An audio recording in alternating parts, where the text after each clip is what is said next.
Good morning. চলো এখন সকাল সকাল ব্রেকফাস্ট করার পালা। অ্যান্ড আমার ব্রেকফাস্ট মানে তো সেম, তোমরা সকলে আমার ব্রেকফাস্ট দেখে দেখে বোর হয়ে গেছো যে সকাল সকাল রোজ স্মুদি খায়। আর এই দেখো বাবা কিছুটা জাম নিয়ে এসছে।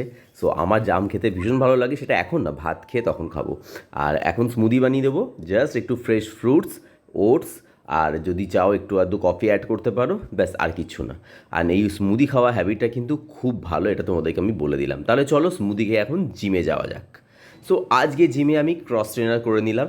আর আজকে আমি চেষ্টা করছি রেগুলার জিমে গিয়ে 15 থেকে 20 মিনিট তোমার কার্ডিও করতে, কারণ ফ্যাট লস করার জন্য। আমার যদিও ফ্যাট নেই, বাট যেটুকু আছে আমার ফ্যাট পার্সেন্টেজ এখন 12% থেকে 13%, তো আমি সেটা 10%-এ আনবো, 3% কমাবো। তার জন্য আমাকে রেগুলার 15 থেকে 20 মিনিট আমাকে কার্ডিও করতে হবে। আমি ইভিনিং ওয়াকও করছি, তার সাথে কার্ডিও করছি। তো তোমাদের জিমে যদি ক্রস ট্রেনার থাকে তোমরা অবভিয়াসলি করো, এটা কিন্তু ফুল বডি ফ্যাট রিমুভ হয়। অ্যান্ড তার সাথে আমি রোজ প্রায় 10 থেকে 15 মিনিট হাই স্পিডে তোমার ট্রেডমিলে রান করছি বা ওয়াক করছি, যেটাই করছি রেগুলার করছি।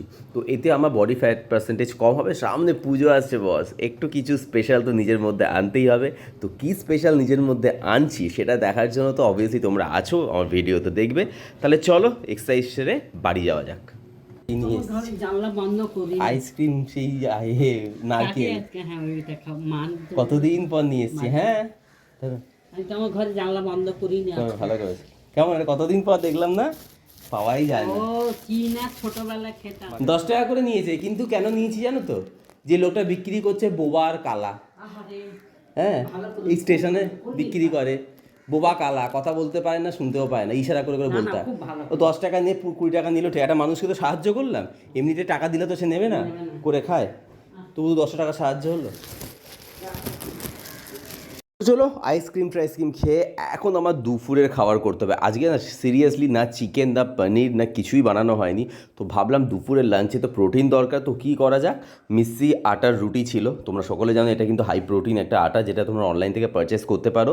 এর মধ্যে অনেক কিছু থাকে, তার সাথে 2খানা ডিম দিয়ে দিলাম, একটু কুচনো পেঁয়াজ, একটু কুচনো ধনেপাতা, আর সামান্য নুন দিয়ে একটা চিলা বানিয়ে নেবো।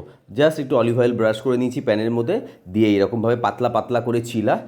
এগ মিষ্টি আটা চিলা দারুণ টেস্টি হয় আর ফুল অফ প্রোটিন, মানে এক একটা চিলাতে তোমরা মিনিমাম 20 গ্রাম প্রোটিন কিন্তু পেয়ে যাবে। তো অবভিয়াসলি ভালো। তো চলো লাঞ্চ তো পরে করব, তার আগে দুটো পার্সেল এসছে তোমাদের সাথে শেয়ার করে দিই।